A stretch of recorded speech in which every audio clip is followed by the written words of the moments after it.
muslimin dan muslimat yang dirahmati Allah sekalian. Baik. Dia kata bila telah berlaku yang demikian itu, yakni perang Badar ni, maka sudahlah orang kafir itu makin panas hati mereka itu, bengang. Depa jadi bengang. Perang yang pertama, perang Badar, depa kalah. Depa tak boleh terima. Kerana semua yang mati itu adalah penganjur-penganjurnya, maksudnya ketua-ketua, kepala-kepala depa yang mati dalam perang Badar ni. Yang kaya dalam masyarakat depa, yang pintar, yang cerdik Abu Jahal ni, yang sintang, semua mati di dalam perang Badar. Dan orang-orang yang menjadi ketua dalam negeri semua mati. Bila telah menjadi panas hati mereka itu, maka mereka pun membuat satu keputusan, iaitu satu kumpulan besar di rumah tempat mesyuarat agung mereka yang bernama Darun Nadwah di dalam Mekah. Pergi meeting. Lepas perang Badar ni, balik ke Mekah, pergi meeting di Darun Nadwah. Maka bangun bercakap seorang daripada orang yang bijak tu, Abu Jahal lah. Dia bangun bercakap. Dia kata apa? Kita semua kena tuntut bela ke atas teru kita Muhammad dan sahabat-sahabat dia ni. Maka boleh kita dapat bela itu dengan senang apabila kita berhubung terus dengan raja besar negeri Habsyah. Yang ni nak cerita pasal Najasyi. Yang ni cerita dia. Sebab mereka dah dapat berita, kata ada satu kumpulan sahabat Nabi, di dalamnya ada Ja'far bin Abu Talib. Ada Ja'far. Ja'far ni sepupu Nabi. Depa ni Nabi sudah suruh depa 80 orang hijrah ke Habsyah. So, dia kata apa? Now kita buat apa? Kita hantar orang kita pergi jumpa Raja Habsyah, jumpa Najasyi, garam kunyit dia cukup-cukup supaya dia ambil tindakan kepada sahabat-sahabat Nabi yang diketuai oleh Ja'far ini. So dia ambil tindakan dekat mereka ni, serah dekat kita, tahu kita nak ajak dia macam mana. Itu satu bentuk tuntut bela yang kita boleh buat. Dia fikir macam tu. Baik. Raja negeri Habasyah itu nama dia Ashamah. Nama dia Ashamah.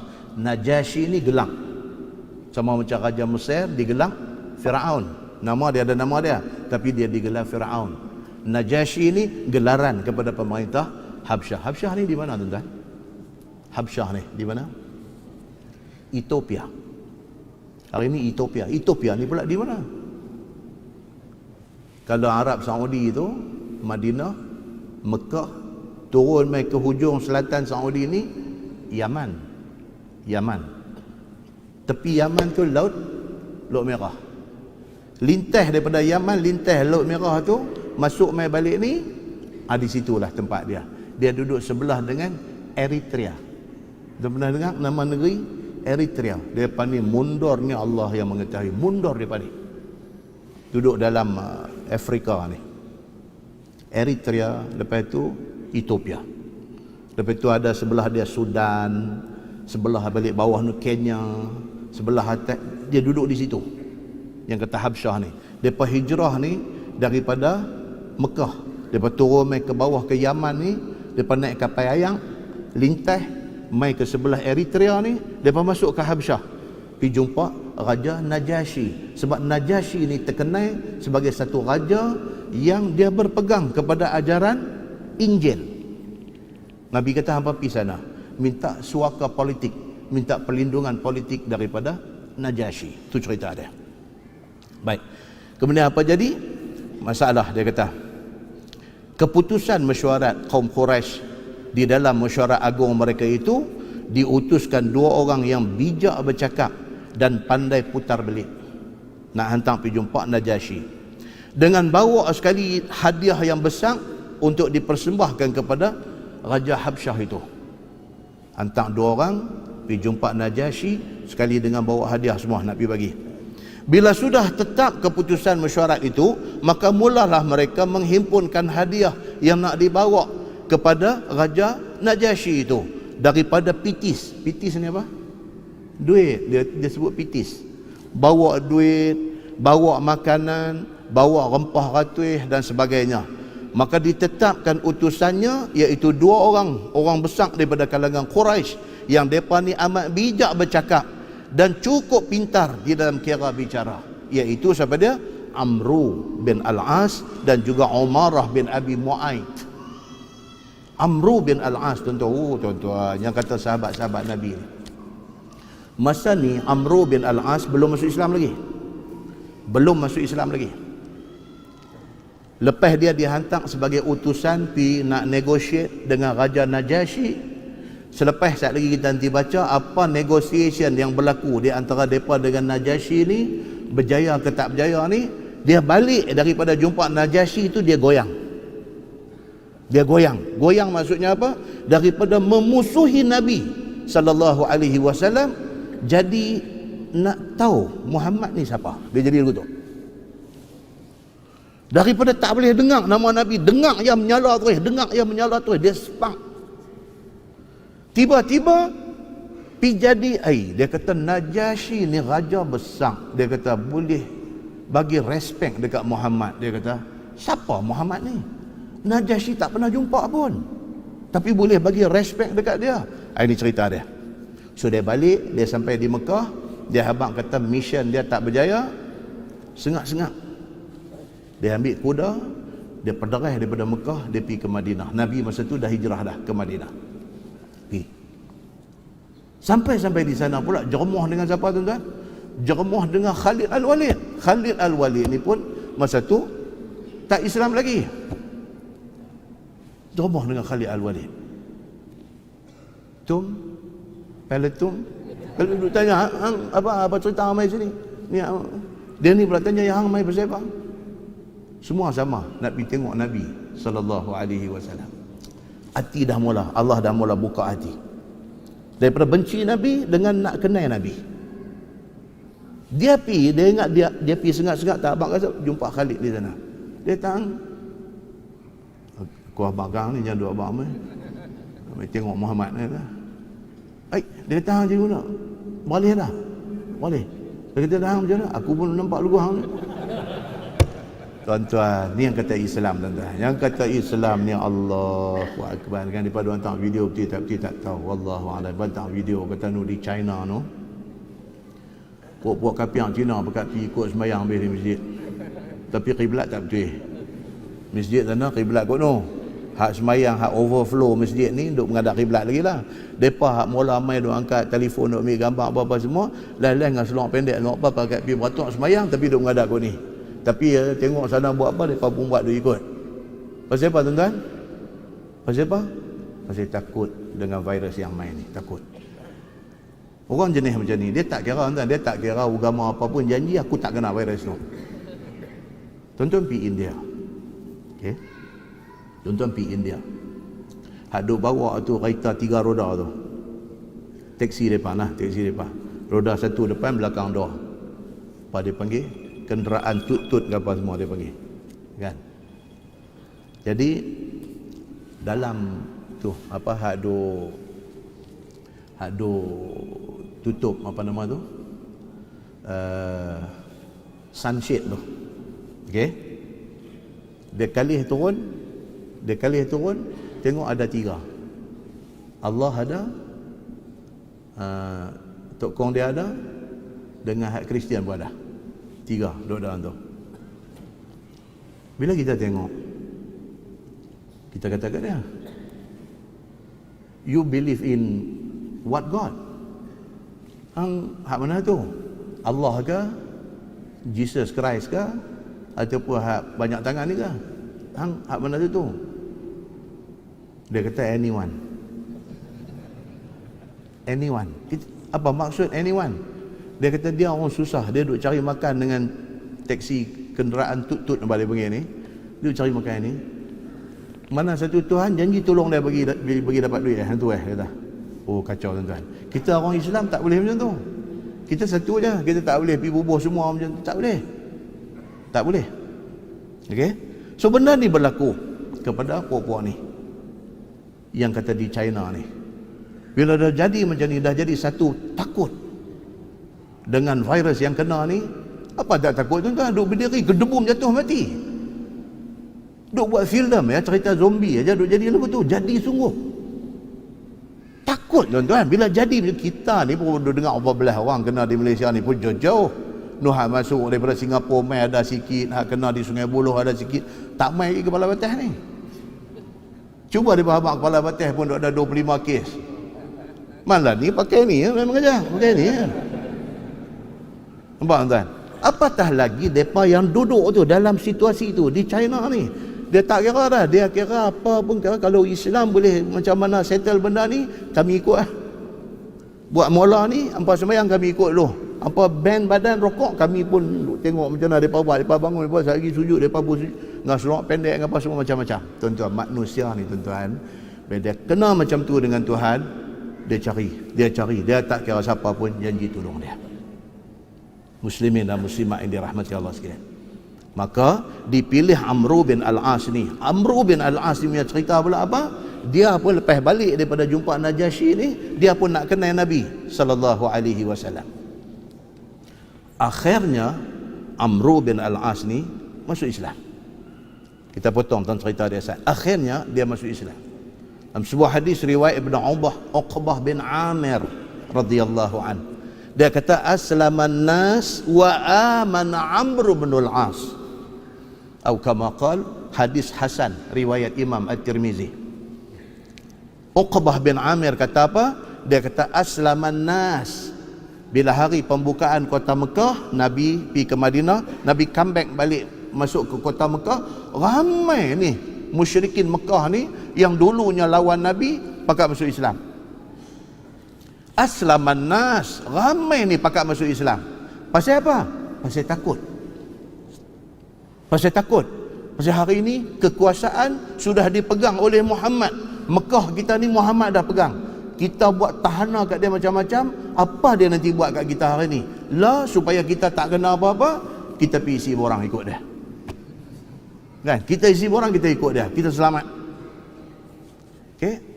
Tapi kata dia apa? Wa amana Amr bin Al-As. Tetapi Amr bin Al-As dia masuk Islam tapi kerana beriman dia kepada Allah, bukan kerana takut. Sebelum pembukaan kota Mekah, dia dah piriki dah. Dia dah piriki dah. Dia dah ambil tahu dah tentang Nabi Muhammad. Dia dah belajar dah tentang Islam dan sebagainya. Dia masuk Islam kerana apa? Kerana yakin dia kepada kebenaran Islam. Bukan kerana macam orang lain masuk Islam kerana takut. Itu disebut dia dalam hadis Nabi sallallahu alaihi wasallam. So dia salah seorang daripada wakil Quraisy untuk pergi jumpa dengan Najasyi, dia kata. Baik, maka berlaku keduanya pergi ke negeri Habsyah, bawa persembahan dan sebagainya daripada Quraisy kepada Raja Besar Habsyah itu. Menyeberang mereka akan laut Merah. Dalam beberapa hari sampailah kedua mereka ke negeri Habsyah itu. Masuk mereka menghadap Raja Habsyah Najasyi itu, mempersembahkan kepada Najasyi itu persembahan daripada kaum Quraisy dan segalanya. Utusan Quraisy menggula-gulakan Raja Habsyah Najasyi itu. Bawa tu semua pasal apa tuan-tuan? Pasal nak bribe, pasal nak rasuah. Raja Najasyi suruh side belah mereka supaya Najasyi serahkan orang-orang Islam yang hijrah pi 80 orang dengan Ja'far bin Abi Talib ni, serah kat mereka. Masuklah utusan Quraisy itu menghadap Raja Besar Habasyah itu dan sujud kedua mereka kepadanya. Masuk pi sujud jahiliah dulu. Tuan pernah tengok Raja Thailand macam mana orang tuan-tuan jenuh mengesot ke atas lantai tu. Hang ketua polis negara ke, hang panglima angkatan tentera ke, hang ketua setiausaha negara ke, hang apa ke, perdana menteri ke apa ke, nak boleh pergi rapat ke Raja Thailand ni, masuk YouTube tengok. Kesot sudahlah mengirim lagu ni nak duk pergi, tuan-tuan balik jenuh urut badan. Ni duk kesot nak pergi ni. Sampai begitu sekali. Dulu punya sistem very konservatif. Macam tu cara mereka hormat kepada pembesar negeri. Macam tu cara. Lah dah kurang banyak dah. Kita di Malaysia ni pun dah kurang banyak dah. Buang habis dah semua pelik-pelik duk mengesot. Nak pergi ambil satu pingat datuk, kesot sampai sakit pinggang. No, sekarang ni masuk pergi simple. Satu macam yang angkat tangan, tidak pun tunduk sikit, apa semua cukup settle. Dan raja-raja hari ni pun semua dah tukar dah. Dah tukar dah. Duk naik kereta, tengok ada accident, boleh turun pergi tengok. Semua tu tukar. Sebelum tu dia tukang apa tuan-tuan? Dia tukang kita di peringkat daerah ni dulu. Dulu kalau DO, kalau OCPD, tuan-tuan.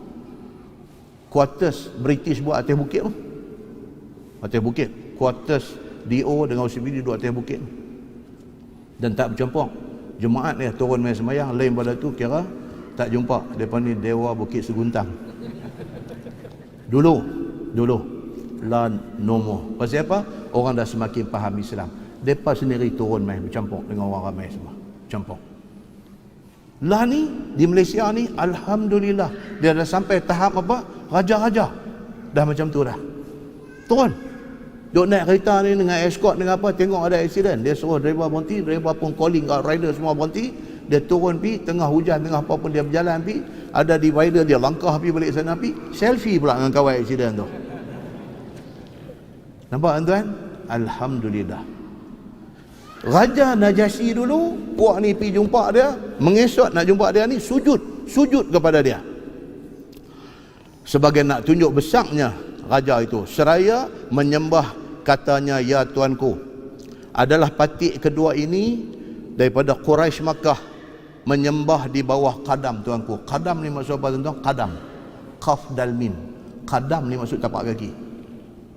Kalau kita ni bahasa apa? Batu jemala lah apa macam-macam kan.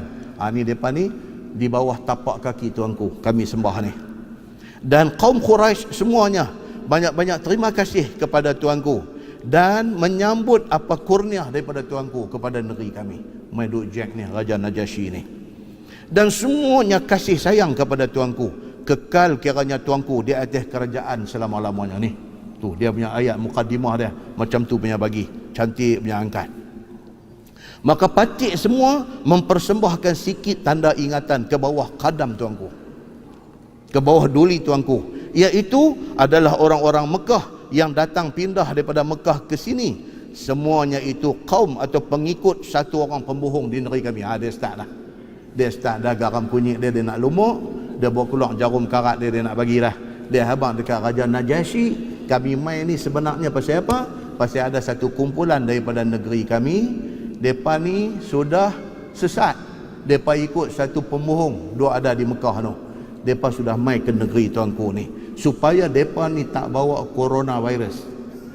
Kami minta tuanku serah balik mereka ni kat kami pergi settle mereka ni. Cara dia masuk tu. Mengaku diri, orang yang pembohong ni mengaku dirinya Rasulullah, maka tiada patik turutkan dia. Kami kebal, kami tak ikut orang gila ni yang nama Muhammad ni, kami tak ikut dia. Tapi orang-orang yang dungu bodoh ni, 80 orang main ni, mereka ni dungu dan bodoh. Mereka ni ikut pembohong ni, mereka ikut Muhammad ni. Dan telah kami picikkan dan sempitkan tempat kediaman mereka itu. Bagi report dekat Najasyi, tuanku, kami dah buat apa dekat mereka di Mekah ni? Kami boykot mereka. Kami dah boykot dah mereka ni. Kami jadikan hidup mereka ni sempit. Dan hal kehidupan mereka ni sampai tiada ada siapa pun orang-orang patik masuk kepada mereka, dan mereka juga tidak boleh masuk main kepada kami semua. Kami boykot mereka. Boykot. Kami tak benarkan ada hubungan di antara kami dengan mereka ni. Macam Saudi buat dekat siapa lah ni? Dekat Qatar. Dekat Qatar, dekat Yaman. Saudi buat dekat mereka. Qatar ni dia antara negara Islam yang maju tuan-tuan. Tuan masuk dalam internet, cek tengok top 10 apa ni syarikat penerbangan dunia. Top 10. Qatar Airways ni dia antara yang top di atas ni. Dia pun negara maju. Saudi sudah tak berkenan dekat mereka, boykot mereka.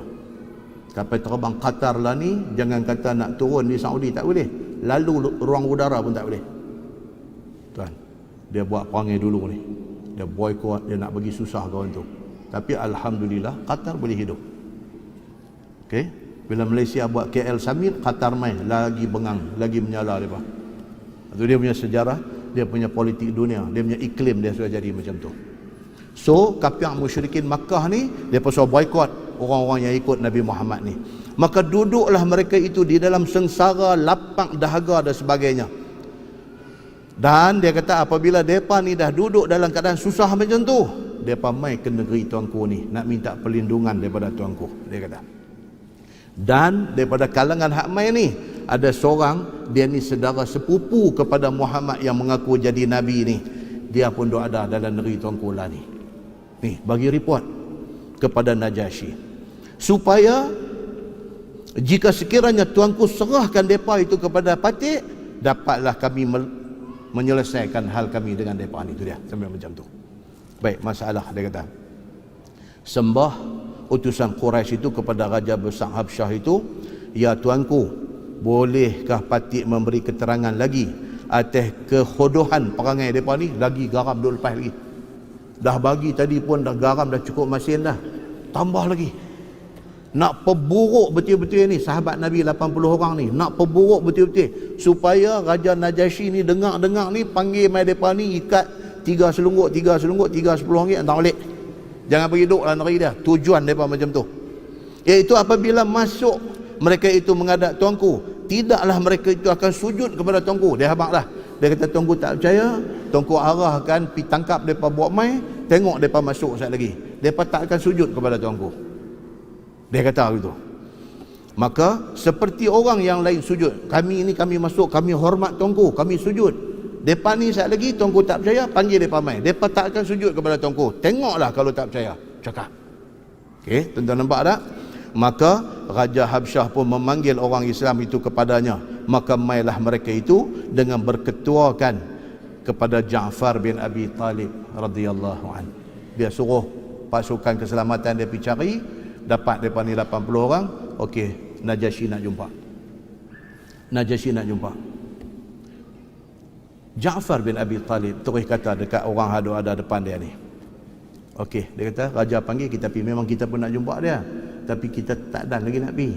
Ni dia dah panggil, jom kita pergi.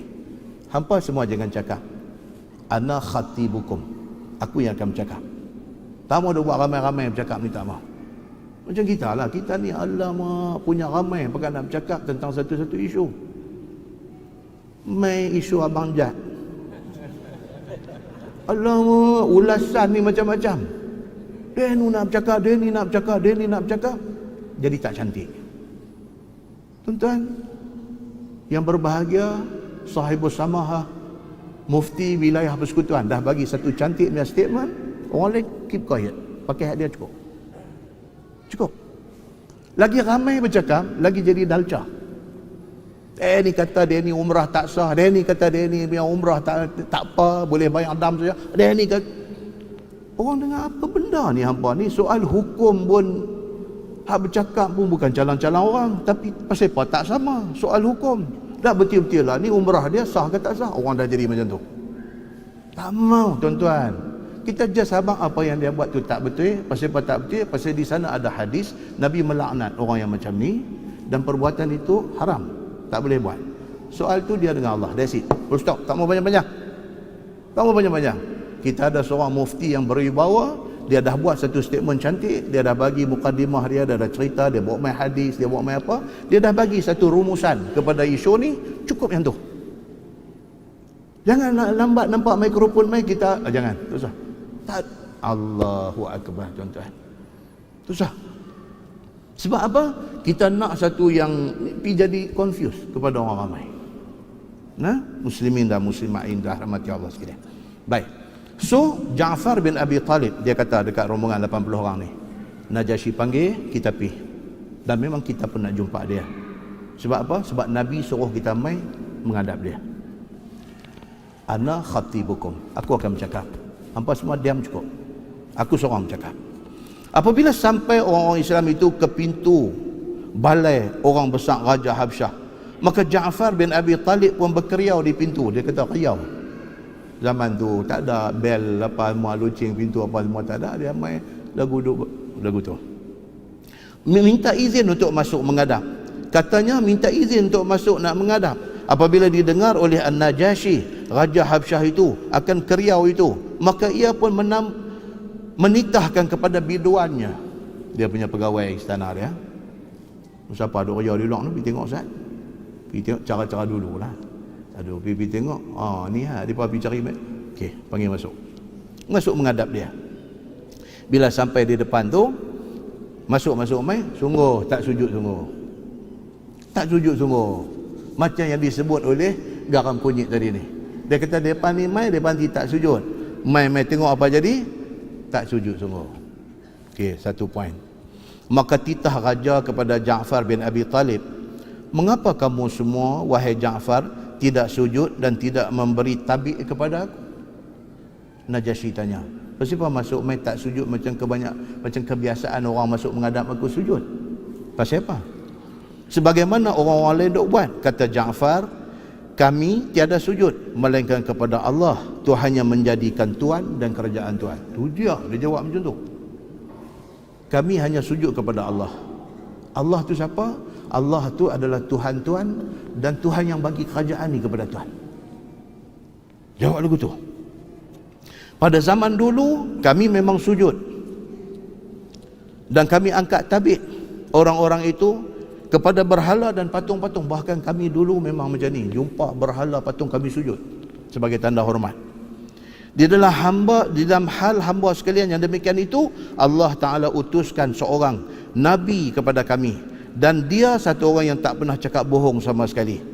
Maka disuruhnya kami supaya sujud hanya kepada Allah Subhanahu wa Ta'ala. Nabi mai kat kami, Nabi habang sujud hanya kepada Allah, tidak kepada makhluk. That's why lah kami lah ni tidak sujud kepada makhluk. Dia beritahu dekat Najasyi. Najasyi ni dia terkenal sebagai satu orang raja yang beriman dengan kitab Injil. Apa yang Ja'far bin Abi Talib duk terang ni matching dengan isi kandungan Injil. Bila dia dengar, benda tu duk compute dalam kepala dia. Dia kata ni macam yang dia duk mengaji dengan rahib-rahib dia ni. Isi kandungan Injil memang duk cakap macam ni. Dia duk dengar. Baik. Kemudian saya bagi cepat. Pasal cerita ni dia meleret-leret panjang. Kemudian dia jadi satu dialog di antara Najasyi dengan geng sahabat Nabi yang diketuai oleh Ja'far bin Abi Talib ni. Baik. Raja Najasyi panggil masuk mai Ja'far dengan orang Islam sebelah. Dua orang ni duduk ada sebelah. Amr bin Al-As dengan seorang duduk ada sebelah. Okay, now Najasyi ni dia satu orang yang very open. Okay, now dia kata, apa masalah antara hampa ni? Apa masalah? Siapa nak cakap dulu? Pihak Quraisy kata tak apa, bagi Amr cakap dulu. Okey, tak apa. Kata bagi Ja'far bin Abi Talib cakap dulu. Ja'far kata apa? Okey, tanya kepada mereka ni. Satu, yang pertama, kami semua ni adakah orang merdeka atau hamba? Tanya mereka. Kami ni 80 orang kami ni, adakah kami ni hamba di Mekah ataupun kami orang yang merdeka di Mekah? Tanya mereka. Kalau dia jawab kata kami hamba, okey, tangkap kami. Serah balik kami dekat pengulu kami. Tanya. Kalau dia kata kami orang merdeka, pasal apa nak tangkap kami? Kami orang yang merdeka. Najasyi pun tanya kepada Amr bin Al-As. Depa ni hamba ke merdeka? Dia kata merdeka, dia kata. Dah, what's wrong with you? Najasyi kita apa masalah dengan depa? Bukan lari daripada tuan depa. Depa orang merdeka. Okey, next. Najasyi kata dekat Ja'far bin Abi Talib, next apa dia? Dia kata, tuanku tanya dekat depa. Masa kami di Mekah, adakah kami pernah bunuh siapa-siapa? Maka ni nak mai tangkap kami untuk dihukum kami atas kesalahan membunuh. Okey, Najasyi pun beralih kepada depa ni. Ni, 80 orang ni ada bunuh siapa-siapa ke? Jawab Amr bin Al-As, takat lada je lah. So what's wrong with you? Dua. Kalau gamak P. Ramli, 2-0. Lompat, ya, lompat. 2-0. Soalan ketiga. Dia kata, tuanku, tolong tanya mereka ni. Masa kami duduk di Mekah, adakah kami pernah rampai, pernah curi harta siapa-siapa? Kalau ada, okey, tangkap kami supaya kami dapat pulangkan balik apa yang kami curi. Najasyi beralih kepada Amr bin Al-As. Macam mana? Mereka pernah curi apa ke? Tak lah, dia kata. What's wrong with you? Ni hang nak main tangkap orang yang tak salah ni, apa cerita? Yang hang nak berkah mereka nak bawa balik ni, apa cerita? Najasyi kata. Okey. Kemudian Najasyi sendiri pula tanya kepada Ja'far. Dia kata, apakah agama yang dipeluk oleh kaum Quraisy? Ni, dia kata, hampa mai daripada Mekah.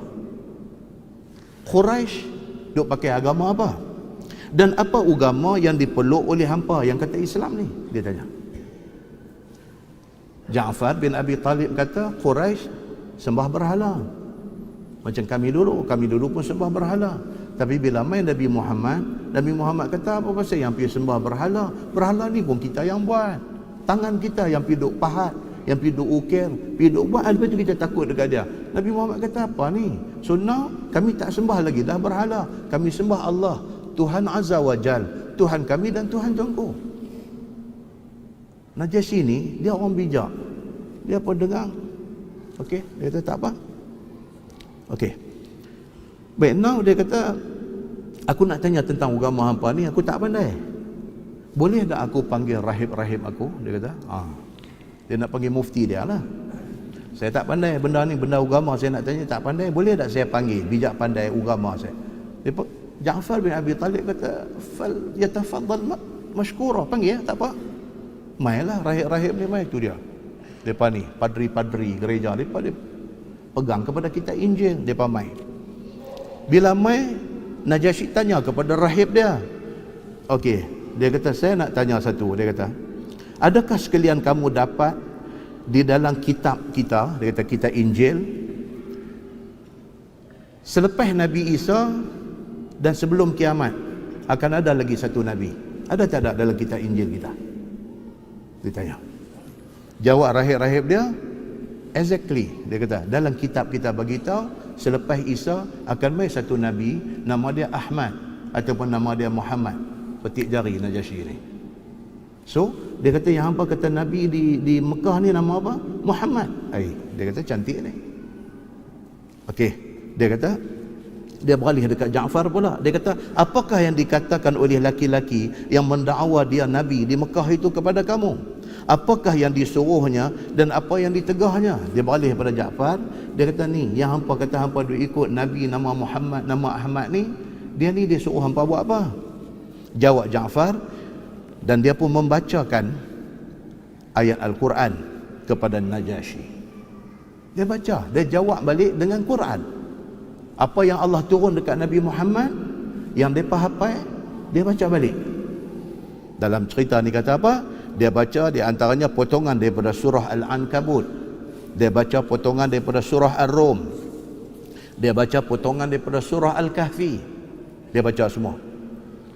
Najasyi dengan rahib-rahib ulama-ulama dia ni, bila dengar ayat Quran dibaca oleh Ja'far bin Abi Talib ni, ayat mata derah.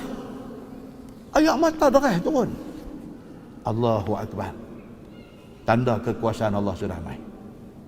Okey. Baik. Kemudian dia ni sudah tak puas hati. Amr bin Al-As. Dia kata, tuanku baik-baik. Tuanku ni nampak macam nak kena dengan depa ni. Dia kata, baik-baik sikit. Dia kata, jangan, depa ni memang pandai cakap. Dia kata, baik-baik sikit. Tuanku tanya depa, dia bagi buah penghabis.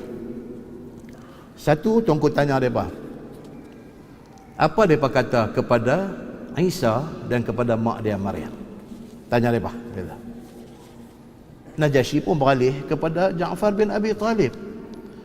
Dia kata, madza taqul? Apa yang hampa kata kepada Isa dan kepada Maryam? Ja'far bin Abi Talib terus petik ayat Quran ayat 16 sampai 22 surah Maryam. Terus, a'udzubillahi minasyaitanirrajim, wadhkur fil kitabi Maryam. Dan ceritakanlah kisah Maryam yang ada dalam Al-Quran. Allah sebut macam tu. Idzin tabadzat min ahliha makanan syarqiyah, fattakhadhat min dunihim hijaba, fa arsalna ilaiha ruhana, fatamathala laha basharan sawiyya. Qalat inni a'udzu birrahmani minka in kunta taqiyya. Qala innama ana rasulu rabbik li'ahaba laki ghulaman zakiyya. Qalat anna yakunu li ghulam wa lam yamsasni bashar wa lam aku baghiyya. Qala kadzalika qala rabbuk huwa alayya hayyin walinaj'alahu ayatan linnas wa rahmatan minna wa kana amran maqdiya fahamalathu fantabadat bihi makanan qasiya. Tuan-tuan, surah Maryam ni di antara surah yang Allahu Akbar, bila kita dengar dia sedap, tuan-tuan. Ayat tu yang Ja'far baca. Cerita apa? Cerita kata Maryam ni bawa diri dia isolate, dia bawa diri dia pergi duduk satu tempat jauh pada orang.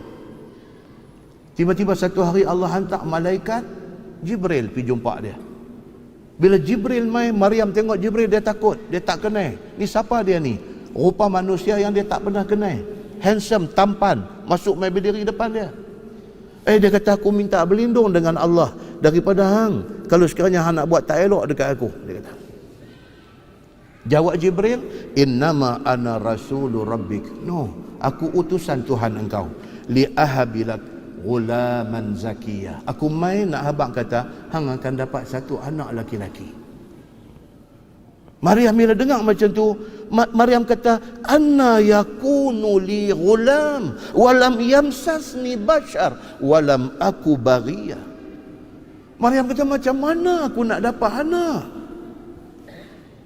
Aku tak pernah disentuh oleh satu laki-laki pun dalam hidup aku, dan aku bukan perempuan jahat. Qala kadzalika qala rabbuk huwa alayya hayy. Jawab Jibril, dia kata Allah bagi tahu, Tuhan kata huwa alayya hayy, bagi aku benda ni kacang ya, simple aja. Satu orang perempuan tak menikah, tak apa, aku boleh kalau aku nak bagi dia beranak. Aku boleh nak bagi satu anak kepada dia, supaya benda ni menjadi satu tanda kebesaran aku kepada manusia semua. Lagipun wa kana amran maqdiya, ini benda sudah diputuskan oleh Allah nak jadi macam ni. Jibril kata macam tu. Fahamalathu, maka serentak dengan tu Maryam hamil, dan akhirnya lahirlah Isa Al-Masih. Baca ayat tu dengan susunan bahasa yang sedap.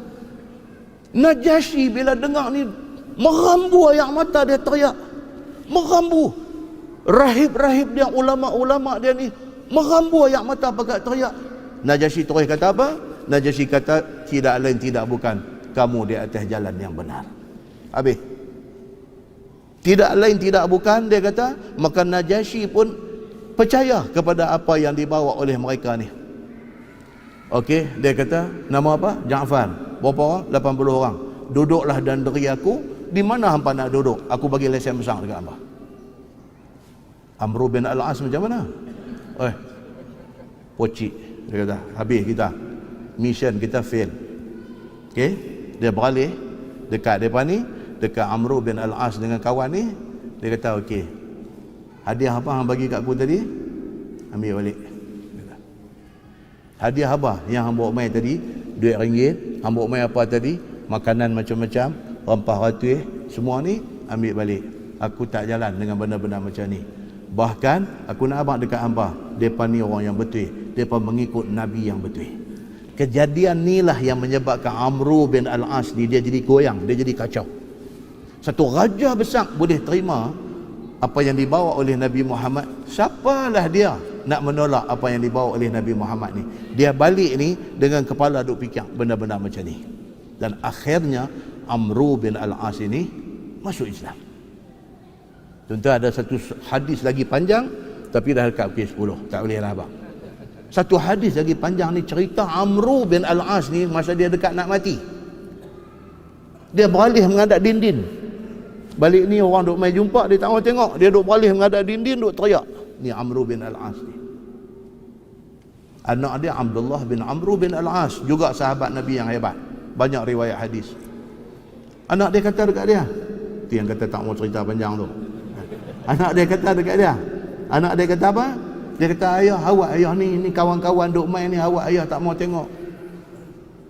Dia kata, aku duk teringat aku melalui 3 fasa dalam hidup aku. Fasa yang pertama, dia kata aku benci dekat Muhammad ni, sampai kalaulah aku jumpa Muhammad masa tu, masa aku benci tu, laqataltu, aku bunuh dia. Itu fasa pertama.